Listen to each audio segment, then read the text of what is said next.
แต่ว่าคลิปนี้ก็ถือว่าเป็นคลิปหนึ่งที่มีสาระน่ารู้สำหรับคนลาวเฮาเพื่อจะได้เตรียมตัวว่ามันเกิดอย่างขึ้นและเฮาจะเตรียมพร้อมแบบใดแล้วการเซลฟ์รีพอร์ตหรือว่าการสมัครใจกลับบ้านนั่นควรเฮ็ดแบบใดแล้วเป็นหยังมันจึงเกิด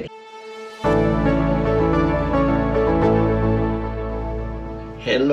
โลสบายดีทุกคนสบายดีแม่บ้านสบายดีอุ่นสบายดี FC ทั้งภายในและต่างประเทศเนาะพี่น้อง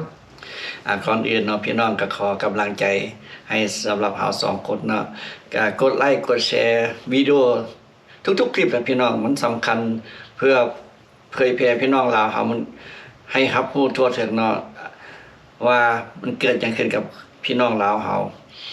แม่นบ่แม่บ้านแม่นแล้วเนาะพี่น้องถ้าหากว่าคนใดที่เข้ามาเบิงใหม่หรือว่าคนใดหากระพานมาเข้ามาเปิดเบิงถ้าหากว่าต้องการเบิงคลิปใหม่ๆของช่องอุนีเท็กซัสก็อย่าลืมกดกระดิ่งติ้งๆเด้อพี่น้องเพราะว่าจะได้รับคลิปใหม่ๆกับพวกเฮาในแต่ละมื้อเนาะว่าพวกเฮาได้เฮ็ดคลิปหยังลงไปแดแต่ว่าสำหรับคนใดที่เข้ามาแล้วเป็นFC ของพวกเฮาแล้วเฮาก็ขอไลค์ขอแชร์เนาะพี่น้องเนาะถ้าหากว่าผู้ใดมักก็ขอกดไลค์กดแชร์ให้เนาะเพื่อว่าพี่น้องลาวเฮาบ่ว่าทางใกล้และไกลก็จะได้เห็นคลิปใหม่ๆของพวกเฮาเพื่อว่าคลิปนี้จะเป็นประโยชน์บ่หลายกว่าน้อยให้แก่พี่น้องลาวเฮาได้รับรู้ข่าวสารบ้านเมืองว่ามันเกิดหยังขึ้นกับพี่น้องลาวเฮาอยู่ที่สหรัฐอเมริกา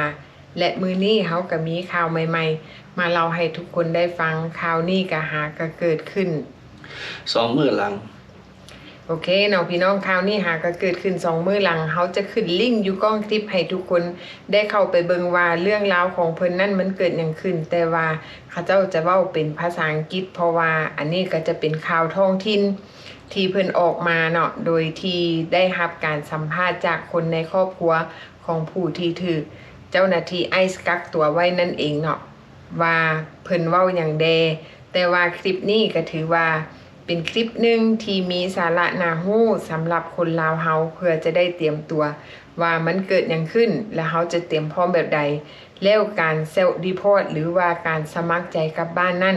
ควรเฮ็ดแบบใดแล้วเป็นหยังมันจึงเกิดเหตุการณ์แบบนี้ขึ้นเนาะพี่น้องเฮาก็มาเรียนรู้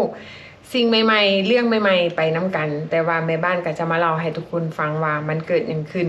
เรื่องก็มีอยู่ว่ามีคนลาวคนหนึ่งชื่อว่าแก้วอุดร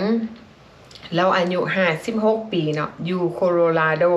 เราถือเจ้าหน้าที่ไอซ์กักตัวอยู่ที่เดนเวอร์นั่นเองเนาะพี่น้องซึ่งว่าเรานั่นบ่ได้มีการเรียกร้องหรือว่าต่อสู้เพื่อที่จะอยู่สหรัฐอเมริกาแต่ว่าจุดประสงค์ของเพิ่นนั่นเพิ่นกำลังห้องขอในการเนรเทศตัวเองกลับไปยังประเทศลาวนั่นเองเนาะพี่น้องเนาะซึ่งว่าไอ้คุณจือได้บอกว่าเรื่องราวเพิ่นเล่าอย่างใด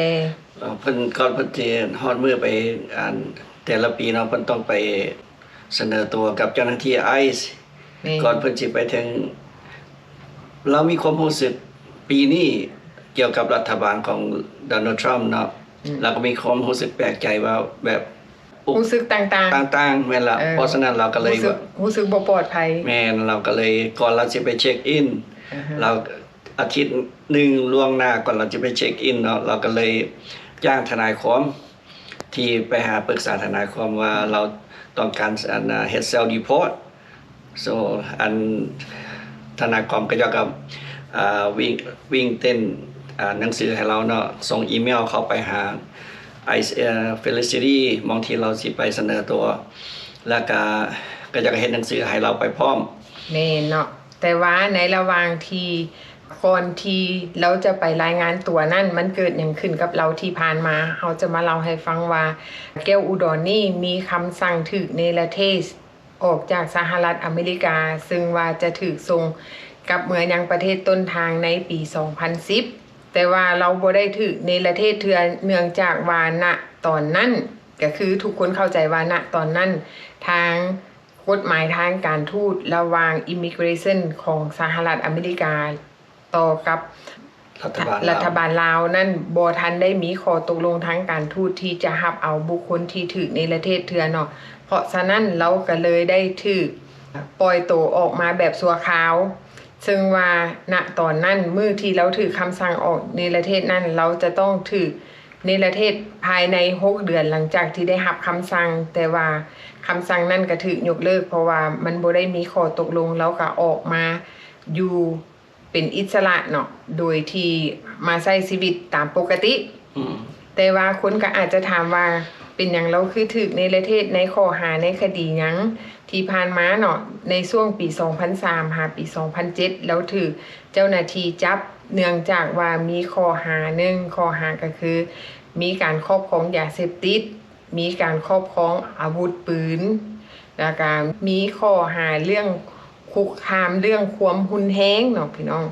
อันนี้แม่นคดีของเพิ่นก็ถือว่าเป็นคดีที่เจ้าหน้าที่ได้ตัดสินว่าให้เนรเทศออกจากสหรัฐนั่นเองแต่ว่า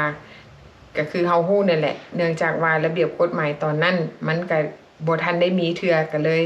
ได้อยู่ไปได้กลับมาใช้ชีวิตอยู่กับครอบครัวแล้วเราก็ได้เป็นอาสาสมัครที่ไปซอยปี2011เพิ่นได้ทุ่มเททั้งแรงกายแรงใจที่ว่าได้ไปซอยวัดที่ถูกไฟไหม้เนาะหลังจากเดี๋ยวนี้ก็เราทุ่มใจทุกสิ่งทุกอย่างเดี๋ยวนี้วัดก็ใกล้จะแล้ว80-90% ใกล้สำเร็จเป็นรูปวัดแม่น เป็นวัดเป็นวาเป็นว่าด้วยฝีมือของเพิ่นโดยที่ว่าเพิ่นทุ่มเทแรงกายแรงใจที่ว่าซอยวัดนั้นเป็นเวลามา14ปีเนาะถือว่าแม่นบุญค่ำน้ำสู้กับว่าแม่นเนาะแต่ว่าหลังจากนั้นนอกจากว่าเพิ่นซอยวัดซอยวาซอยกิจกรรมของครอบครัวซอยครอบครัวแล้วเพิ่นก็ยังได้ซอยเหลือครอบครัวชาวเนปาลที่หากอพยพมาอยู่สหรัฐอเมริกาเนาะบ่ว่าจะเป็นการซอยเหลือการใช้ชีวิตประจำวันบ่การจ่ายเบี้ยวการไปการมาการใช้ชีวิตอยู่อเมริกาเพิ่นก็ให้การช่วยเหลือคนที่มาอยู่ใหม่เนาะถือว่าก็เป็นการดีที่ว่าเพิ่นได้ถือว่าชีวิตของเพิ่นได้รับโอกาสที่ดีว่าซั่นๆได้ปรับปรุงตัวเองจากที่ว่าเพิ่นเคยมีคดีมาก่อนหลังจากมาใช้ชีวิตปัจจุบันแล้วเพิ่นก็ได้ปรับปรุงตัวเองให้กลายเป็นบุคคลที่ว่าสามารถอยู่ร่วมกับหมู่อยู่ในสังคมได้แล้วหลังจากนั้นเพิ่นก็ตัดสินใจว่าเพิ่นอยากกลับบ้านหลังจากนั้นหมู่ครูก็เลยจัดงานพิธีเลี้ยงทรงเนาะเกี่ยวจัดงานเลี้ยงทรงให้เพิ่นโดยเฮ็ดตามฮีบคล้องประเพณีสู่ขวัญโดยที่จัดขึ้นอยู่วัดเนาะถือว่าแม่นใช้สถานที่วัดเป็นเจ้าภาพกับว่าแม่นหมู่ครูกับมาเต้าโฮงกันเฮ็ดมัดแขนเลี้ยงทรงเพิ่นก่อนที่เพิ่นจะไปรายงานตัวต่อเจ้าหน้าที่ไอซ์ในวันที่27เดือนนั่นเองเนาะในขณะที่เราจะไปรายงานตัวเราก็ได้เตรียมเอกสารไปพร้อมเอกสารนั่นก็คือเอกสารที่ทนายความเตรียมให้ว่าเราหันตั้งใจว่าเราสิสมัครใจกับบ้านโดยมีใบยั่งยืนจากทนายความเพื่อจะไปยืนต่อเจ้าหน้าที่ไอซ์บอกไอซ์ว่าข่อยสิสมัครใจกับบ้านเด้อแต่ว่าในขณะมื้อที่เราได้ไปเสนอตัวต่อเจ้าหน้าที่ไอซ์นั่นเอาหนังสือไปพร้อมแล้วไปยื่นให้ไอซ์แต่ว่าเจ้าหน้าที่ไอซ์ก็จับตัวเราเลยความหวังของเราก็คือสิแม่นว่าตามความเข้าใจเนาะความหมายว่าเรามีหนังสือเพื่อเราจะเซลล์ดีพอร์ตหรือว่าสมัครใจกลับบ้านเวลาไปยืนต่อเจ้าหน้าที่อาจจะปฏิเสธหรือว่าให้เรารอท่าในช่วงกลับบ้านเพื่อว่าเราอยากกลับบ้านด้วยตัวเองโดยที่บ่อยากให้ถูกไอ้หันจับโตเพราะว่าเนื่องจากว่าครอบครัวของเราบอกว่าครอบครัวเราเขาเจ้าหันสิซื้อปียนต์ให้เราหันกลับบ้านด้วยตัวเองหรือบ่ดังนั้นถ้าหากว่าเจ้าหน้าที่ไอซ์มีค่าใช้จ่ายอันใดเขาเจ้าจะทางครอบครัวนี่สิรับผิดชอบสิจ่ายเองทั้งหมดถ้าหากว่ามีเจ้าหน้าที่ไอติดตามแก้วอุดรนี่เมื่อทางครอบครัวเขาเจ้าก็จะยอมจ่ายเงินให้เพื่อว่าบ่อยากให้อ้ายเรานี่ถูกจับกุมถูกส่งเมือยังประเทศลาวคือหลายๆคนที่ผ่านมาที่ถูกจับเมือเนาะอันนี้แม่นกรณีศึกษาที่แบบว่าถึงแม่นว่าเขาจะมีหนังสือจากลอเยอร์หรือว่าจากทนายความก็ตามเวลาที่เขายืนเข้าไปหาเจ้าหน้าที่ไอซ์นั่นเนาะมันบ่เป็นผลเพราะว่าเขาเจ้าบ่เชื่อและอีกอย่างหนึ่งเจ้าหน้าที่ไอซ์เพิ่นก็เจ้าก็บอกว่าข่อยบ่เชื่อในสิ่งที่เจ้ามีความพยายามที่จะดีโพร์ต ตัวเองกลับบ้านที่จะเนรเทศตัวเองกลับบ้านเพราะว่าเนื่องจากว่าของเจ้าหันมันมีหลายแล้วหลังจากนั้นทางครอบครัวของเราก็ได้ยื่นหนังสือไปยังรัฐบาลลาวเพื่อว่าจะแจ้งบอกว่าขั้นตอนของเราว่าอ้ายของเรานี่สิสมัครใจกลับบ้านแต่ว่าทางรัฐบาลลาวตอบว่าข่อยจะออกเอกสารเดินทางให้ก็ต่อเมื่อว่าข่อยจะออกให้เฉพาะแก่เจ้าหน้าที่ไอซ์เท่านั้นเขาเจ้าจะบ่ออกให้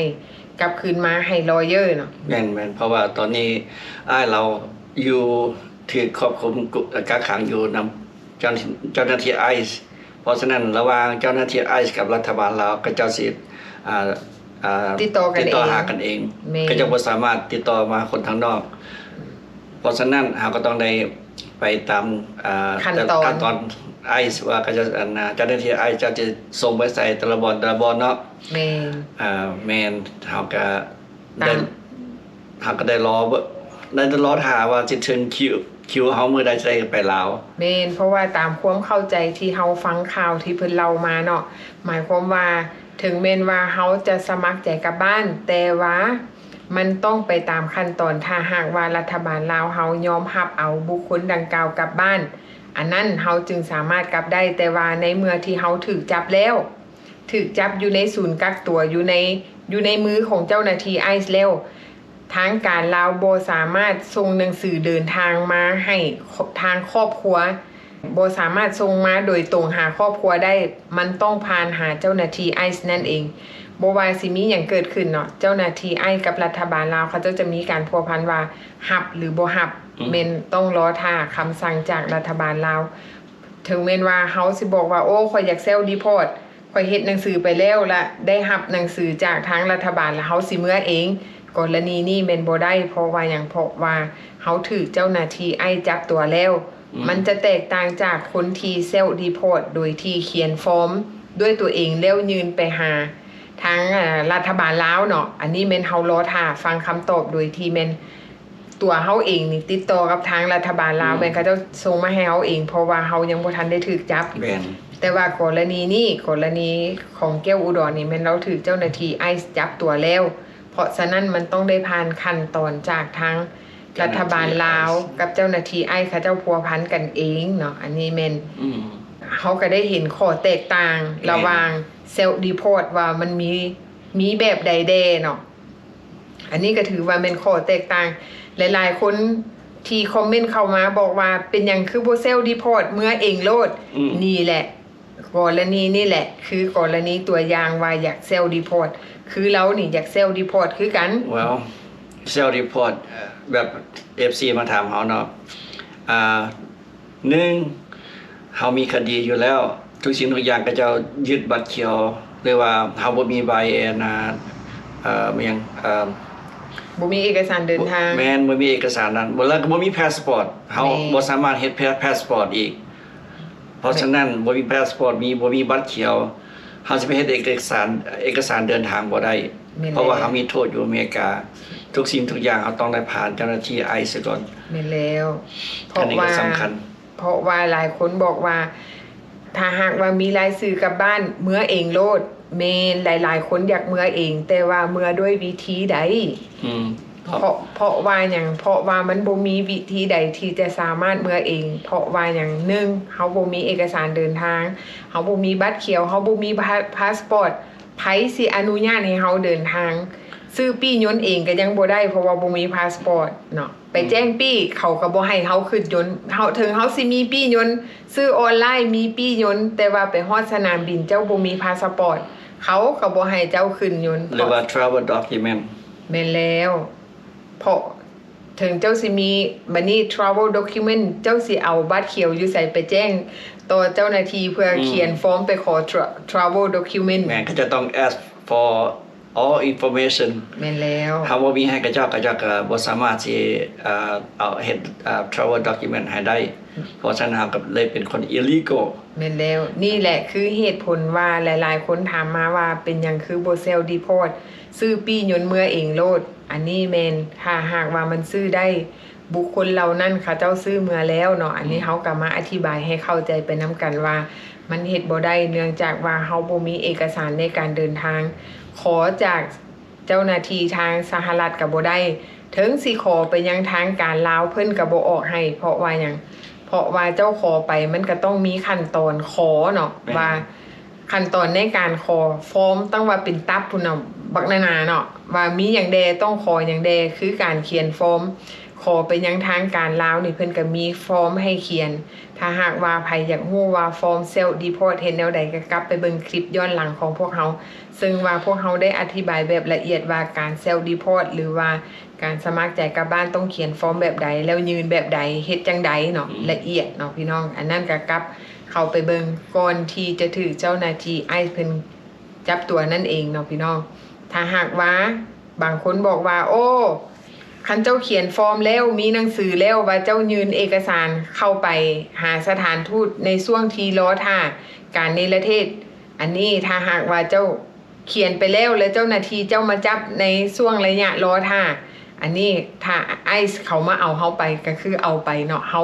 บ่สามารถไปต่อรองอย่างใดก็คือยกตัวอย่างของแก้วอุดรทั้งที่เรามีหนังสือว่าจากทนายความเนาะที่บอกว่าเราจะเซลล์ดีพอร์ตแต่ว่าทางเจ้าหน้าที่ไอ้เขาเจ้ากับบ่เชื่อเขาเจ้าเอาไปก่อนเซลล์ดีพอร์ตเอาไว้น้ำลังจนกว่าว่าทางรัฐบาลลาวจะยอมรับเอาว่าจะเอาบุคคลนี้กลับบ้านเราจึงสามารถกลับเมืองยังประเทศลาวได้ถ้าหากว่าเจ้าหน้าที่ทั้งรัฐบาลลาวปฏิเสธว่าบ่รับเอาบุคคลนี้ก็คือว่าบ่สามารถเซลล์ดีพอร์ตตัวเองได้ก็คือรอเนาะแม่นได้แต่รอเฮาก็เป็นกับกำลังใจให้ว่าขอให้โชคดีเนาะมีแต่ว่ารอคิวเนาะรอทางเจ้าหน้าที่เพิ่นตรวจสอบเอกสารถ้าหากว่าเอกสารครบถ้วนเพิ่นก็จะแจ้งตอบทางต่อเจ้าหน้าที่ไอซ์ว่าโอเคบุคคลนี้มีรายชื่อที่จะกลับเมืองยังประเทศลาวนั่นเองก็คือหลายๆคนที่ผ่านมาอันนี้เฮาก็เป็นกำลังใจให้ครอบครัวสำหรับผู้ที่อยู่เนาะพี่น้องเนาะเป็นกำลังใจให้กันก็ถือว่าเคสนี้กรณีนี้เป็นกรณีศึกษาให้หลายๆคนได้เรียนรู้เป็นน้ำกันว่ามันบ่ง่ายฟังง่ายแต่เฮ็ดยากเนาะพี่น้องเนาะอันนี้เขาก็ฝากไว้ถ้าหากว่ามีอย่างเพิ่มเติมหรือว่ามีคลิปได้ไหมเขาก็จะมาเล่าให้ทุกคนฟังพี่น้องพบกันใหม่คลิปหน้าเด้อบ๊ายบาย